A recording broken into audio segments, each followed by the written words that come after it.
Ya, selamat sore teman-teman. Kita kali ini akan membahas bagaimana apa yang harus kita lakukan ketika kita mengalami yakni kanker atau tumor, teman-teman. Jadi teman-teman bisa bercerita, bisa konsultasi dengan kami apa itu kanker atau apa itu tumor dan bagaimana solusinya dan apa sih penyebabnya kanker dan tumor ini, teman-teman. Jadi memang selama ini tuh banyak yang belum tahu apa itu penyebab kanker dan tumor. Sehingga apa? Ketika saudara kita atau teman kita itu mengalami kanker dan tumor, yang terjadi mereka tidak tahu harus melakukan apa gitu loh. Jadi mereka kayak orang bingung, akhirnya stres. Ketika stres, yang terjadi adalah Yang terjadi mereka akan menaikkan hormon kortisol mereka. Padahal ketika hormon kortisol itu naik, itu akan mempercepat proses perkembangan dari sel kanker itu sendiri, teman-teman. Jadi hati-hati kalau Anda atau saudara-saudara kita itu mengalami kanker, jangan sampai mengalami stres gitu loh. Nah, ini juga ada beberapa pertanyaan dari teman-teman kita yang itu ada ini. Oh ya, ini ada beberapa pertanyaan yang sudah kami rangkum. Ya, ini ada beberapa pertanyaan dari teman-teman kita yang sudah kami rangkum topik perihal kanker dan tumor, teman-teman.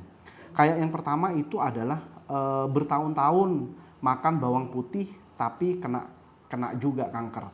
Katanya orang-orang bawang putih itu anti kanker, tapi kok bisa kena ya? Jadi gini, teman-teman perlu diketahui bersama, memang bawang putih ini mempunyai zat antioksidan yang tinggi. Tapi kenapa sih ada beberapa orang yang sudah mengkonsumsi bawang putih tapi tetap terkena kanker atau tumor gitu? Jadi perlu kita ketahui bersama ya teman-teman, bahwasanya penyebab kanker dan tumor ini basicnya ada empat. Yang pertama, nanti kita akan jelaskan secara detail satu persatu ya. Yang pertama itu adalah orang tersebut terkena paparan radikal bebas yang tinggi. Artinya terlalu sering terpapar oleh radikal bebas. Nanti saya akan jelaskan apa itu radikal bebas dan lain sebagainya. Terus yang kedua, pH darah atau kadar keasaman darah orang tersebut itu terlalu rendah, yakni di bawah 7, teman-teman. Terus yang ketiga, kurangnya antioksidan dan nutrisi yang ada di dalam sel tubuh. Terus yang keempat itu adalah faktor genetik. Jadi bagi sebagian orang itu dianugerahkan oleh Allah Subhanahu wa taala itu mempunyai faktor genetik yang sangat baik. Contohnya itu seperti ini. Teman-teman tahu Donald Trump ya, Presiden Donald Trump Amerika Serikat. Dia itu dianugerahi oleh Tuhan itu mempunyai kemampuan faktor genetiknya itu sangat bagus. Di mana dia itu hampir setiap hari dia itu mengkonsumsi minuman bersoda, yakni Coca-Cola, Sprite, Fanta dan lain sebagainya. Dan selama dia sampai umur 70 tahun dia tidak terkena penyakit apa-apa. Kenapa bisa demikian? Karena memang ada sebagian orang yang secara faktor genetik dia sangat kuat gitu loh.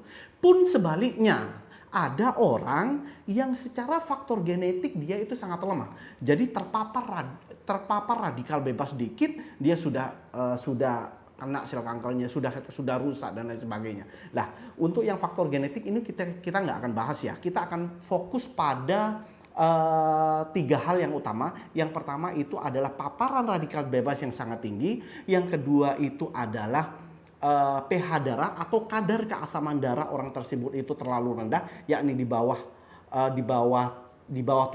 Yang ketiga itu adalah kurangnya antioksidan dan kurangnya nutrisi pembangun sel yang sudah rusak seperti vitamin, mineral dan lain sebagainya ya. Sekarang saya akan jelaskan satu persatu apa itu radikal bebas. Jadi radikal bebas ini secara ilmu medis dulu ya. Saya akan jelaskan terlebih dahulu. Nanti saya akan jelaskan secara lebih mudahnya seperti apa. Jadi apa itu radikal bebas? Radikal bebas itu adalah suatu senyawa atau suatu molekul di mana molekul ini sangat tidak stabil karena tidak memiliki karena tidak memiliki pasangan elektron gitu. Sehingga apa? Dia melakukan merebut elektron dari senyawa-senyawa lain yang ada di dalam tubuh kita seperti lipid, DNA, protein yang ada di dalam tubuh kita. Padahal senyawa seperti lipid, protein, dan DNA ini sangat penting fungsinya dalam proses pembentukan sel tubuh. Nah, ketika dia sudah merebut, apa yang terjadi? Hal ini akan menyebabkan kerusakan pada sel tubuh seseorang tersebut gitu loh teman-teman. Dengan kata lain, radikal bebas ini gampangnya kayak gini gitu. Radikal bebas ini adalah senyawa yang menyebabkan kerusakan sel pada tubuh manusia. Dan ketika seseorang itu mengalami radikal bebas, dan ketika seseorang itu terpapar radikal bebas yang terlalu sering atau terlalu tinggi, yang terjadi itu hanya ada dua. Yang pertama, sel yang sehat atau sel normalnya itu akan mati, sedangkan yang kedua, sel yang tidak mati dia akan bermutasi menjadi sel kanker, gitu loh teman-teman. Sel kanker. Jadi dia akan bermutasi menjadi sel kanker dan dia akan dengan sangat cepat melakukan penyebaran ke dalam tubuh kita, merusak organ-organ dalam kita dan jaringan tubuh kita. Itu yang pertama ya. Ingat yang pertama tadi itu adalah penyebab kanker itu adalah paparan radikal bebas yang tinggi. Terus yang kedua saya akan menjelaskan penyebab kanker yang kedua itu adalah dikarenakan pH darah atau kadar keasaman darah orang tersebut itu di bawah 7. Ya. Kadar keasaman, jadi ketika seseorang kadar keasaman darahnya itu di bawah 7, yang terjadi adalah banyak sel tubuh itu yang akan mati. Kenapa? Karena sel-sel tersebut akan kekurangan oksigen gitu loh. Akan kekurangan oksigen.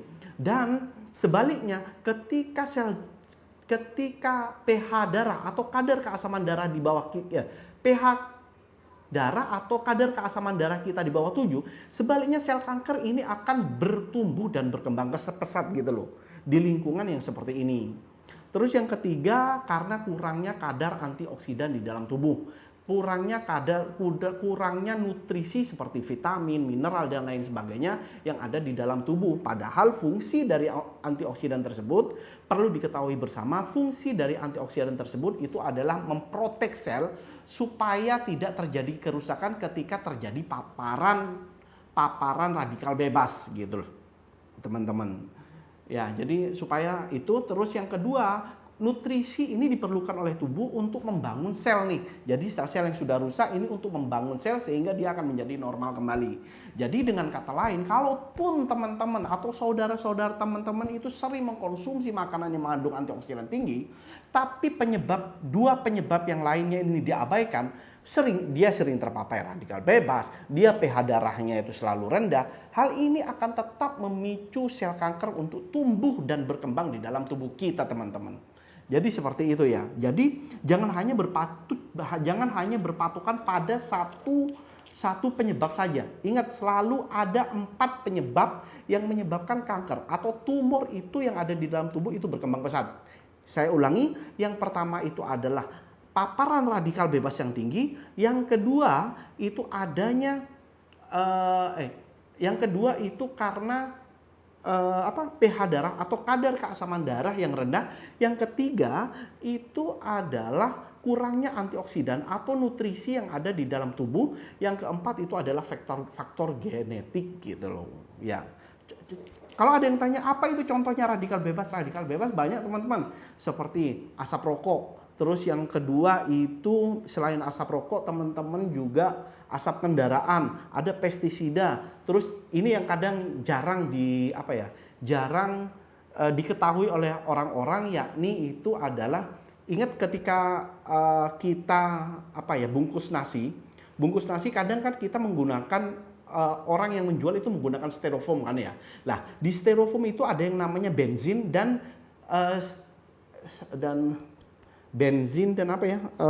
stirin, di mana zat ini juga bersifat radikal bebas dan bisa menyebabkan kanker atau bersifat karsinogenik teman-teman.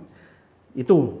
Terus bagaimana caranya menaikkan pH tubuh? Cara menaikkan pH tubuh itu adalah dengan cara mengkonsumsi makanan atau minuman yang menaikkan kadar keasaman tubuh kita. Makanan apa saja sih yang bisa menaikkan kadar keasaman tubuh kita? Itu banyak, ada sayur, brokoli, sayur bayam, sawi dan lain sebagainya. Terus buah-buahan segar kayak apukat, semangka dan lain sebagainya. Dan juga teman-teman bisa mengkonsumsi sekarang itu banyak ya apa ya, air dengan kandungan pH yang tinggi seperti Indomaret pH 8, ada juga Kangen Water, ada juga apa itu? Ada juga Total Age, itu juga bisa menaikkan pH darah ya. Terus yang ketiga itu adalah memperbaiki eh, kadar antioksidan yang ada di dalam tubuh kita ya.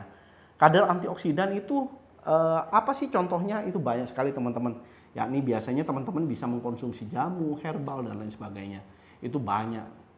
Bisa kelor itu juga bisa banyak. Terus kadar antioksidannya itu kelor itu banyak. Terus yang kedua itu selain kelor itu juga ada yang apa ya? Semacam bawang putih itu juga bisa kadar antioksidannya juga tinggi. Gitu teman-teman. Nanti kalau teman-teman ada pertanyaan silakan ditanyakan ya. Ada pertanyaan berikutnya, apa bedanya kanker dan tumor? Ya, apa bedanya kanker dan tumor? Sebenarnya kanker dan tumor ini sesuatu penyakit yang sangat inilah ya, yang sangat harus kita hindari. Cuma saya akan menjelaskan sedikit apa itu perbedaan kanker dan tumor. Kanker itu ada perbedaan dasar dilihat dari sifatnya antara kanker dan tumor. Kanker itu sifatnya dia merusak, sedangkan tumor itu sifatnya dia bertumbuh. Makanya kalau orang terkena kanker, dia akan entah itu badannya akan jaringannya akan membusuk, bau dan lain sebagainya. Sedangkan tumor dia akan bertumbuh. Makanya ketika orang terkena tumor, dia nggak akan bau, dia nggak akan apa ya, dia nggak akan busuk dan lain sebagainya, nggak akan. Tapi ada tumor yang juga bersifat sebagai kanker yang dikenal dengan tumor ganas, di mana dia sifatnya dia bertumbuh dan juga merusak gitu teman-teman. Ya, ini itu aja ya yang bisa saya sampaikan karena ini juga masuk waktu sholat asar. Nanti kita bisa lanjutkan. Jadi buat teman-teman yang mempunyai permasalahan di bidang kanker, tumor, mah dan lain sebagainya silahkan dikonsultasikan. Nanti kita akan jelaskan apa-apa saja penyebabnya dan bagaimana cara mencegahnya dan bagaimana caranya solusinya ketika teman-teman mengalami hal tersebut. Ya, itu aja. Terima kasih banyak. Kita akan terus live, kita akan terus berbagi kepada teman-teman semua. Semoga Allah Subhanahu wa taala melindungi kita dari penyakit berbahaya ini. Amin Allahumma amin. Terima kasih.